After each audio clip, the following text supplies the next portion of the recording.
Night falls over the Persian Gulf. Somewhere in the dark waters, a U.S. aircraft carrier shifts into position. Inside, hundreds of Marines, armored vehicles, and combat helicopters. Their target? Iran. Once thought unthinkable, this scenario is now being whispered in war rooms and defense ministries. Could the United States really launch an amphibious assault on Iran? And if so, what would happen next? To understand the scale of such an operation, we have to dig into America's military doctrine. The U.S. is a master of projecting force across continents: Afghanistan, Iraq, Libya. Each operation began with airstrikes and swift deployment of elite troops.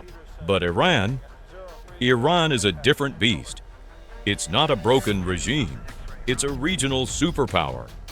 85 million people, a vast mountainous terrain, deeply entrenched defenses, and the most formidable missile and air defense systems in the Middle East, outside of Israel. For decades, Iran has been preparing for this exact scenario. But even so, could the U.S. still attempt a strike? A sudden, rapid invasion to decapitate Iran's leadership or seize strategic ground? If so, America would call in its best, the 82nd Airborne Division and the U.S. Marine Corps. These aren't ordinary soldiers. They're trained for fast assaults, rapid takeovers, and coordinated operations under fire. Thousands could be deployed within hours, backed by jets, drones, and naval firepower. It would be one of the most dangerous military gambles of the 21st century. But here's the big question. Where would they land? From the south. The Persian Gulf is heavily mined and constantly patrolled. Iran controls the Strait of Hormuz, turning it into a death trap for invaders.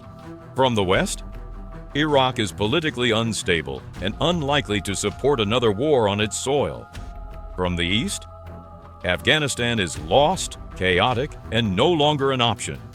From the north, the Caspian and rugged mountains offer no beachheads for assault. Wherever the U.S. tries to land, they'll face brutal resistance. Iranian artillery, kamikaze drones, and mobile IRGC units would swarm the landing zone. Holding any ground would require overwhelming force and massive sacrifice. And if the Americans go in, Iran will strike back immediately. They'll launch ballistic missiles at U.S. bases in Iraq, Syria, and Kuwait, attack carrier groups in the Gulf, mobilize allies in Lebanon, Yemen, and Gaza. The entire Middle East could erupt into a regional war within hours. Israel would be hit with rocket barrages. Saudi oil fields would burn, and the global energy market, total chaos. So why would the U.S. even consider such a move? Because diplomacy is crumbling. Iran keeps advancing its nuclear program. Sanctions have failed, negotiations are stalled, and Israel is demanding action. For Washington, the pressure is mounting, and the choice may soon be between striking first or facing a nuclear-armed Iran. But here's the reality. Invading Iran would be madness. Military experts agree the U.S. might be able to launch an assault, but holding Iranian territory? Impossible. Too costly, too dangerous, too unpredictable. This wouldn't be a limited operation.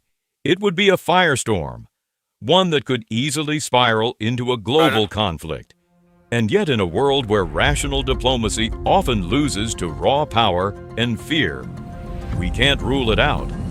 Because sometimes all it takes is one wrong move to start a war that changes everything.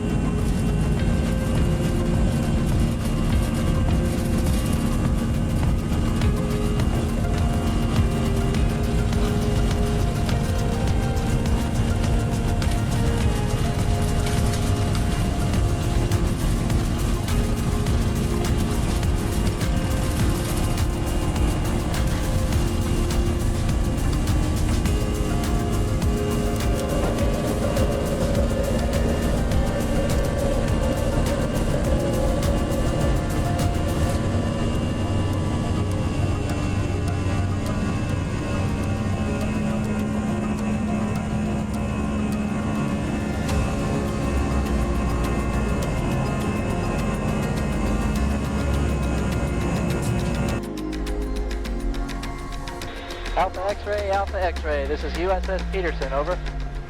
Peterson, this is Alpha X-ray, over. Alpha X-ray, I have a listener contact, possible Soviet Type 2-3 sub bearing 240 for 13000 yards. Peterson, Alpha X-ray, roger, copy. Break. Scorebook 702, Alpha X-ray, over. Alpha X-ray, scorebook 702, over.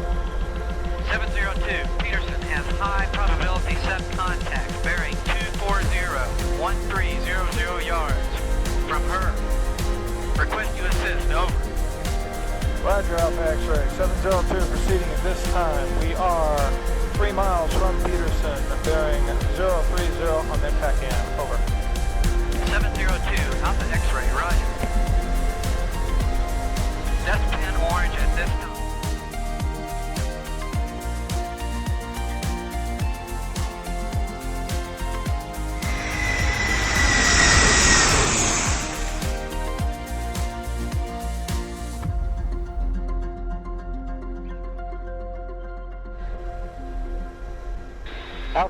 Alpha X-ray, this is USS Peterson, over. Peterson, this is Alpha X-ray, over. Alpha X-ray, I have a listener contact, possible Soviet Type 2-3 sub bearing 240 for 13000 yards. Peterson, Alpha X-ray, roger, copy. Break. Scorebook 702, Alpha X-ray, over. Alpha X-ray, scorebook 702, over. 702, Peterson has high probability sub contact bearing 240, 1300 yards from her. Request you assist, over. Roger, Alpha X-ray, 702 proceeding at this time. We are 3 miles from Peterson, bearing 030 on the TACAN, over.